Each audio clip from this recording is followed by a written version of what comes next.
Luis Carlos, ¿qué tenemos ahora? Una de las noticias que nos sorprendió más temprano fue la declaración de Nelson Merentes. A veces se paga y a veces no. En una entrevista que le daba a un portal de Brasil sobre la situación de Venezuela. El gobierno ha insistido muchas veces en que no va a caer en default, es decir, no va a dejar de pagar deudas con proveedores afuera o deudas con otros países. Sin embargo, se mantienen deudas con proveedores internos, con empresas venezolanas. Es decir, las cuentas no están dando y las reservas internacionales cada vez bajan más. En la línea telefónica está la economista Sara Levy, quien fuera decana de la Facultad de Ciencias Económicas y Sociales en la Universidad Central de Venezuela. Sari, muy buenos días. Buenos días, César Miguel, ¿cómo estás? Muy bien, nos acompaña también Luis Carlos Díaz. Hola, Luis Carlos. Sari, ¿qué significa efectos del mundo económico en un país tan endeudado como Venezuela, que el presidente del Banco Central diga, a veces se paga, a veces no se paga? ¿Cómo puede ser percibida esa expresión?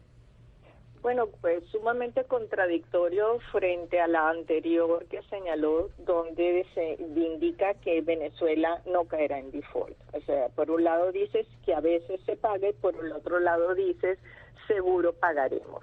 Entonces, definitivamente eso no da tranquilidad, ni mucho menos al mercado. Además, ayer salió en Reuters la noticia del descuento aplicado a todas las farmacéuticas que le generó una pérdida de más de 500 millones de dólares. Entonces, definitivamente es una clara señal de que no hay suficientes fondos, no hay suficientes divisas para cubrir todas las deudas. Ahora, lo que ocurre simultáneamente es que se están pagando unas deudas, pero se le aplican las dificultades a otras.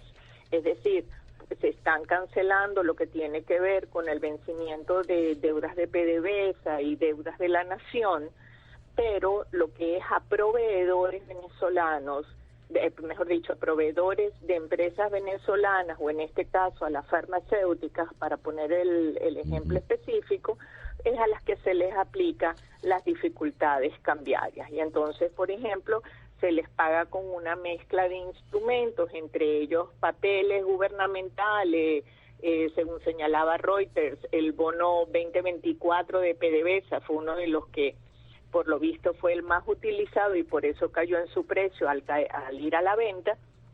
Y entonces eso sí está generando un impacto en lo que es el crédito de las industrias venezolanas frente a terceros. Es decir, es una dificultad que tienen las empresas venezolanas para conseguir un crédito de sus proveedores a nivel internacional. Sí, ahora, ¿cómo una empresa acepta si le deben 200 millones que le paguen 73? Es porque hay riesgo de que le paguen cero y entonces acepta lo mínimo que le dan. Exactamente. Eso es la realidad. La realidad es que hay veces que las empresas deciden asumir la pérdida y decir salgo de esta situación, y eso les permite a su vez ubicar sus cuentas, cerrar sus cuentas en sus balances internacionales, y muchas de ellas pues obviamente están separando el caso Venezuela para que no le generen mayores complicaciones en sus balances totales. Ahora, Sari, en realidad sí. No, eso significa entonces, ¿cómo no? La empresa se resigna, pierde buena parte de la creencia, pero más nunca vuelve a hacer negocio, ¿o sí? Bueno, obviamente que eso cambia totalmente el panorama que tiene esa empresa con ese cliente o ese proveedor. Obviamente que si tú vas a recibir una pérdida de tal calibre, pues tú tratas de no hacer más trato con ese cliente. Si una persona a la que tú le vendiste te tenía que pagar 100, luego va y te paga 20, pues bueno, tú me dirás si quieres volver a venderle a esa persona. Sí. Ahora, cada vez que el gobierno nacional ha dicho que aumenta el riesgo país afuera por una campaña en contra de la prensa internacional y economistas en el extranjero, ¿estas acciones no son las que aumentan el riesgo país? Obviamente que sí, pero además es importante señalar que hay siempre, frente a lo que es el riesgo país, hay un juego de frases también a nivel de noticia. Por un lado se dice, si hemos pagado, ¿por qué no nos baja el riesgo país? Y es que yo no me canso de insistir que el riesgo de país no mide el pasado, del comportamiento pasado, sino el futuro, lo que se prevé.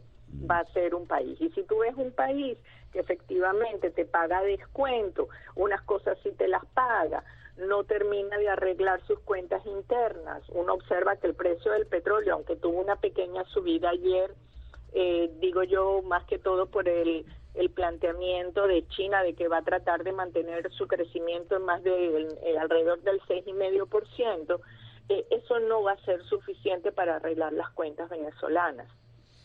Sari, muchísimas gracias pues por atendernos en la mañana de hoy. Vale, muy buenos días. La doctora Sari Levy, economista, exdecana de la Facultad de Ciencias Económicas y Sociales en la Universidad Central.